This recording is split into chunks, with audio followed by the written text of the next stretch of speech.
Hello everyone. In the previous classes we saw electric forces. Now the property said that two charges or more than two charges when kept near to each other apply forces on the other one. Now it was very simple. You saw the formula, applied the formula and did some questions. Now we need to understand that what is the basis on which charges were getting force on each other. कुछ ना कुछ ऐसी property charge के पास होनी चाहिए जिसकी वजह से वो एक लाइक चार्ज को रिपेल करता है और एक अनलाइक चार्ज को अट्रैक्ट करता है. तो the property due to which forces are getting applied is called as the electric field. So let us start to understand the concept of electric field. So first of all I will define electric field in layman's term. Simple way में हमें समझना है अगर तो ये समझ सकते हैं हम कि electric field it is nothing but the property of charge due to which it can attract और repel any other charge. Due to which it can attract or repel any other charge in the vicinity. ठीक है, ऐसा similar concept आप gravitation में भी पढ़ते हैं. इसको बोलते हैं gravitational field, intensity of gravitational field. एकदम सेम चीज़ है. वो भी वही है जैसे कि सन है तो सन के आजू बाजू सन की ग्रेविटेशनल फील्ड है जिसकी वजह से वो दूसरे मासेस को अपनी तरफ अट्रैक्ट कर सकते हैं. लेकिन यहाँ पे क्योंकि चार्जेस पॉजिटिव और नेगेटिव दोनों होते हैं तो चार्ज के आजू बाजू एक फील्ड होगी जिस फील्ड की वजह से वो दूसरे चार्जेस को अट्रैक्ट कर पाएगा और रिपेल कर पाएगा. Now before I start and see the formula, there is one very common sense thing that we should understand and that is अगर चार्ज बहुत बड़ी वैल्यू का है तो उसके आजू बाजू की जो फील्ड होगी ना वो भी बहुत ज़्यादा होगी. क्यों? क्योंकि बड़ी वैल्यू का चार्ज बड़ी वैल्यू से अट्रैक्ट और रिपेल करेगा. दूसरी चीज़, अगर चार्ज के नज़दीक हम होंगे तो वहाँ पे इलेक्ट्रिक फील्ड ज़्यादा स्ट्रॉन्ग होनी चाहिए क्योंकि नज़दीक में फोर्स ऑफ अट्रैक्शन ज़्यादा होता था. और जब भी हम दूर हैं तब इलेक्ट्रिक फील्ड वीक होनी चाहिए क्योंकि दूर फोर्स ऑफ अट्रैक्शन या फोर्स ऑफ रिपल्शन क्या हो जाती है? कम. So these are few things that we need to keep in our mind that electric field will definitely depend on the amount of charge that the body carries. Electric field will also depend on the distance from the charge. Okay, now let us understand electric field formula in two part. First I will try to explain you the magnitude part. कि कोई भी charge के लिए हमें magnitude कैसे निकालना है. Magnitude के लिए जनरल केस लिखता हूँ. जनरल केस के लिए मैग्नीट्यूड को ऐसे डिफाइन किया गया है. जनरल का मतलब पॉइंट सोर्स हो या नहीं हो हमें फ़र्क नहीं पड़ता. जनरल केस के लिए मैग्नीट्यूड को ऐसे डिफाइन किया गया है. It is the force acting on a unit charge. It is the force acting on a unit charge at a given point. Suppose आपको कोई भी पॉइंट पे चार्ज की विसिनिटी में इलेक्ट्रिक फील्ड निकालनी है तो अब मैं जनरल फार्मूला लिख देता हूँ. तो जनरल फार्मूला इलेक्ट्रिक फील्ड का क्या कहता है? तो इलेक्ट्रिक फील्ड का जनरल फार्मूला कहता है force acting on a unit charge. So this is the formula, force acting per unit charge. From here you can find out the unit, Newton per coulomb. So unit for electric field is going to be Newton per coulomb. Let us try to understand this formula. Of course this formula is not absolutely correct. I'll have to modify it a bit. But in numericals यही formula use होगा. जो modification है ना वो सिर्फ और सिर्फ theoretical काम के लिए आती है. numerical में तो हम ये formula बहुत यूज़ करने वाले हैं. E is equal to F by Q. और इसी तरीके से मैं वेक्टर फॉर्म में भी लिख सकता हूँ. E vector is equal to F vector upon Q, जहाँ से एक बहुत इम्पॉर्टेंट रिलेशन हमको मिलती है F is equal to Q E. इस बारे में मैं आगे डिस्कस करूँगा. आप सिर्फ फॉर्मूलाज को नोट करके रखें फिलहाल. Now let us try to apply this formula for the case of point source. Now for point source what happens? So point source के लिए मुझे एफ पता है, right? So I will try to apply directly the formula rather than applying this formula. I will apply directly the formula. Formula ये बोलता है कि force acting on a unit charge है. तो imagine करो दो चार्ज है. एक तो ये हमारा मेन चार्ज, ये मेन चार्ज है प्लस क्यू का. मुझे इसकी विसिनिटी में कहीं पे इलेक्ट्रिक फील्ड निकालनी है। सपोज करो इसके चार्ज से यहाँ पे ये पॉइंट ए पे जो कि डिस्टेंस r पे है, इधर मुझे इलेक्ट्रिक फील्ड निकालनी है। यानी यहाँ मुझे जानना है कि इस चार्ज के अट्रैक्ट करने की और रिपेल करने की स्ट्रेंथ कितनी है। So the strength of attraction और repulsion at this point A. अब देखो ए पे कोई चार्ज नहीं रखा है मैंने, मैं सिर्फ ये जानना चाहता हूँ कि ए पे क्यू की इलेक्ट्रिक फील्ड कितनी स्ट्रांग है, ताकि मुझे ये पता चल जाए कि वहाँ पे चार्ज रखने पे ज़्यादा फोर्स लगेगी या कम फोर्स लगेगी। तो पॉइंट ए पे मुझे इलेक्ट्रिक फील्ड निकालना है। तो मैग्नीट्यूड किस तरीके से निकालेंगे समझाने की ट्राई करता हूँ। तो it is the force acting on a unit charge. यानी यहाँ पे आपको क्या अज्यूम करना पड़ेगा, कितने कूलम का चार्ज पड़ा है 1। आप यूनिट चार्ज अज्यूम कर लो, डाल दो यहाँ पे। तो फोर्स क्या बन जाएगा, तो फोर्स बन जाएगा के Q1, तो Q1 हमारा main charge, Q2 unit charge upon r²। तो यहाँ से हमको फॉर्मूला मिलता है electric field for a point source का। पॉइंट सोर्स का फॉर्मूला होता है KQ/r²। Very important formula, the formula is KQ/r²। So for any charge, right? See, electric field is different than force. Force acts between two charges. Electric field is only due to one charge, and basically you are calculating electric field to understand the strength of the field at a given point, the strength to attract or to repel at a given point. You can see if Q becomes small, so the strength to attract at A or strength to repel at A becomes less. If the distance reduces, then the strength to attract or repel becomes large, and that is what I said at the start of the lecture, that electric field will definitely depend on Q and it will depend on r². So I should remember a very important thing, that electric field for a point source follows inverse square law, yani E is inversely proportional to r². Be careful, I am talking only and only about point source. ठीक है, अब आते हैं second part पे जो कि है direction. अब डायरेक्शन किस तरीके से निकालेंगे, तो देखो मैंने आपको जनरल का मैग्नीट्यूड दे दिया था। अब जनरल के डायरेक्शन के लिए मैं ये उठाऊंगा, पॉइंट सोर्स का मैग्नीट्यूड दे दिया है, पॉइंट सोर्स के डायरेक्शन को कैसे निकालना है वो भी सिखाता हूँ। तो एक एक करके दोनों को देखते हैं। तो अब मैं आता हूँ डायरेक्शन पे। So let's talk about direction. अब डायरेक्शन में पहले मैं लिखता हूँ जनरल के लिए। तो जनरल में क्या होगा, तो जनरल में होगा E is equal to, vector form लिख देता हूँ वापस से, F/Q। ठीक है, अब आप सोचो कि जनरल में आपको कैसे निकालना है। तो अगर मैं देखूँ इस Q की साइन, राइट, Q की साइन, तो Q की साइन को अगर आप पॉजिटिव लेते हो तो E और F का डायरेक्शन सेम हो जाता है। Q की साइन को अगर आप नेगेटिव लेते हो तो E और F का डायरेक्शन ऑपोजिट हो जाता है। तो इसको याद करने के लिए मैं आपको शॉर्टकट दूंगा कि imagine a positive charge at that point।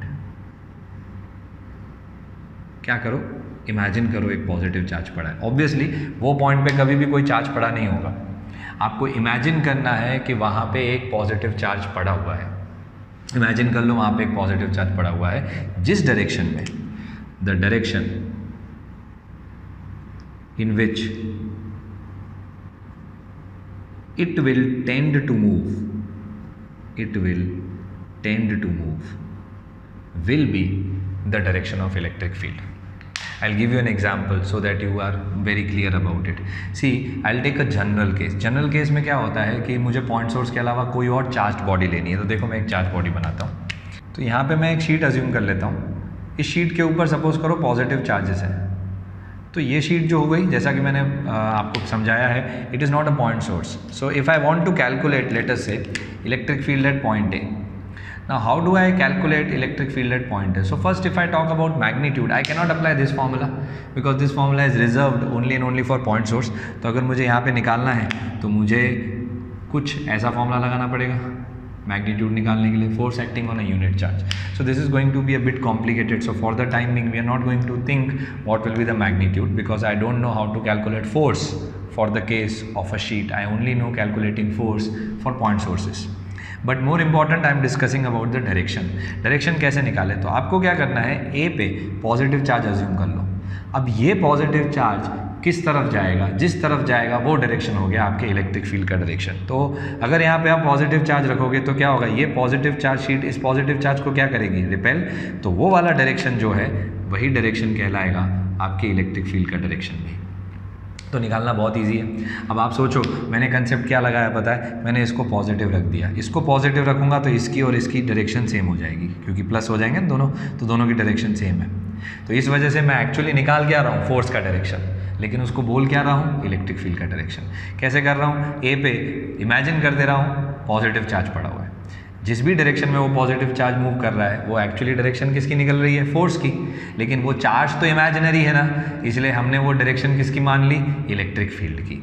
Suppose अगर मैं नेगेटिव चार्ज मानता तो मेरी थियरी बड़ी कॉम्प्लिकेटेड हो जाती, जो कि हम हमेशा कभी भी नहीं चाहते। नेगेटिव चार्ज मानता तो फोर्स कहाँ लगती, अंदर की तरफ, लेकिन इलेक्ट्रिक फील्ड का डायरेक्शन उल्टा हो जाता, क्योंकि ये माइनस हो जाता तो यहाँ माइनस आ जाता, तो इलेक्ट्रिक फील्ड कहाँ लगती, राइट, इलेक्ट्रिक फील्ड इस तरफ लगती। वही बात है, इलेक्ट्रिक फील्ड का डायरेक्शन मिलना तो वही है हमको। तो नेगेटिव चार्ज और पॉजिटिव चार्ज में से कौन सा कंसेप्ट हमको इजीली देगा, हमको इजीली कंसेप्ट जो देगा वो होगा पॉजिटिव चार्ज का। तो दिमाग में बिठा लो, जनरल में जब कभी आपको एक पॉजिटिव चार्ज के लिए इलेक्ट्रिक फील्ड का डायरेक्शन निकालना है, उधर पॉजिटिव चार्ज को रख दो उस जगह पे और देखो वो कहाँ जाता है। चाहे वो नेगेटिवली चार्ज बॉडी हो या पॉजिटिवली चार्ज बॉडी हो, हमको हमेशा कौन सा चार्ज अज्यूम करना है, पॉजिटिव। सपोज करो ये अगर नेगेटिवली चार्ज बॉडी होती तो कोई कंसेप्ट बदलता नहीं, डायरेक्शन तो ऐसे ही निकलेगा। अगर सपोज करो ये पॉइंट ए है, इस पे निकालना है, तो इमेजिन करो यहाँ पे पॉजिटिव चार्ज रख दिया आपने, तो positive charge where would it tend to move, so that positive charge would have tended to move towards this direction, so this would have been the direction of electric field in that case. So this is how you do it for general cases, right? What do you do in case when it is point source? So see, direction concept does not change when the body changes, right? Because direction का concept तो वही concept है यार, positive charge को रख दो तो मैं इधर लिख दूंगा the direction concept remains same as above, does not change. When is the change? Only in the case of magnitude. When it is a point source, formula is kq by r square. When it is not a point source, formula is f by q. क्या मैं f by q point source पे लगा सकता हूँ? बिल्कुल लगा सकता हूँ। आप देखो मैंने वही लगा के ये फॉर्मूला भी निकाला है, लेकिन क्या मैं ये फॉर्मूला कोई और बॉडी के लिए लगा सकता हूँ? आंसर है नो, क्योंकि ये फॉर्मूला निकला है इस फॉर्मूला से, ये फॉर्मूला फोर्स का है जो सिर्फ और सिर्फ पॉइंट सोर्स के लिए ही एप्लीकेबल है। So for other cases you apply this formula, for point source you apply this formula, but when it comes to direction, concept is same. So I'll try to explain what happens in this case. Imagine what is going to happen. Let us imagine that this charge is a positively charged body. Think what is the direction at A. Imagine a positive charge kept at A. Where would that positive charge tend to move? So I think if I keep it here, because of this it will repel and it will go in this direction. So electric field ka direction in this case is going to be away from the body. So this is what basically you understand, that every time if you are calculating the electric field for a positively charged body, if you are calculating the electric field for a positively charged body, you will find out that the direction of electric field is always away from the body. Body से away होगा। Logic बिल्कुल simple है, positive charge रखोगे तो कहाँ जाएगा, away he जाएगा। तो पॉजिटिव चार्ज के लिए मैं यहाँ पे लिख देता हूँ, हमेशा आपको क्या मिलेगा पॉजिटिव के लिए, that the direction of electric field is away from the body, दूर जाती हुई होगी। नेगेटिव चार्ज के लिए अगर आप देखोगे हमेशा, तो you will find that the direction of electric field is always towards that body. You can check, I have shown you here also, यहाँ पे भी ये नेगेटिवली चार्ज बॉडी थी, तो इलेक्ट्रिक फील्ड का डायरेक्शन क्या आया, टुवर्ड्स आया ना। तो हर बार जब भी आप डायरेक्शन निकालते हैं, ये कंसेप्ट याद रख लेंगे तो पूरे चैप्टर में कभी प्रॉब्लम नहीं आएगा कि जो भी पॉइंट पे इलेक्ट्रिक फील्ड निकाल रहे हैं, अगर पॉजिटिव चार्ज की वजह से निकाल रहे हैं तो अवे बना दो, अगर नेगेटिव चार्ज की वजह से निकाल रहे हैं तो टुवर्ड्स बना दो। बिल्कुल सिंपल सा लॉजिक है, याद रखने का। Now comes a very important concept, important from theoretical point of view. What people say is, let us say that this body is having some electric field at point A. Now if I imagine a charge here, ठीक है, कितना charge imagine करना है, तो बोले एक unit charge imagine करना है। अगर मैं यूनिट चार्ज यहाँ रख दूंगा तो सोचो क्या होगा, ये यूनिट चार्ज यहाँ रखने की वजह से ये हिल जाएगा ना, ये दूर चला जाएगा, और अगर ये दूर चला गया तो ये डिस्टेंस बदल जाएगा, और अगर ये डिस्टेंस बदल गया तो हमारा पूरा कन्फिग्रेशन हिल गया। यार पहले ये चार्ज अकेला पड़ा था यहाँ पे, ध्यान से सुनना, क्या ए पॉइंट की वजह से या कोई भी पॉइंट की वजह से ये चार्ज हिल डुल रहा था क्या? बिल्कुल नहीं हो रहा था। क्यों? क्योंकि अकेला था। इसके विसिनिटी में आपको ए पे बोला गया था इलेक्ट्रिक फील्ड निकालने के लिए। आपने डेफिनेशन लगा दिया, डेफिनेशन में क्या यूनिट चार्ज, आपने उठा के रख दिया 1 कूलम। अब 1 कूलम तो कितना बड़ा चार्ज है, ये 1 कूलम रखने की वजह से क्या लगता है आपको, ये चार्ज हिल नहीं जाएगा और इसकी जो इलेक्ट्रिक फील्ड है वो यहाँ जा रही है। आप इतना बड़ा चार्ज रख दोगे तो इसकी इलेक्ट्रिक फील्ड का डायरेक्शन भी चेंज हो जाएगा।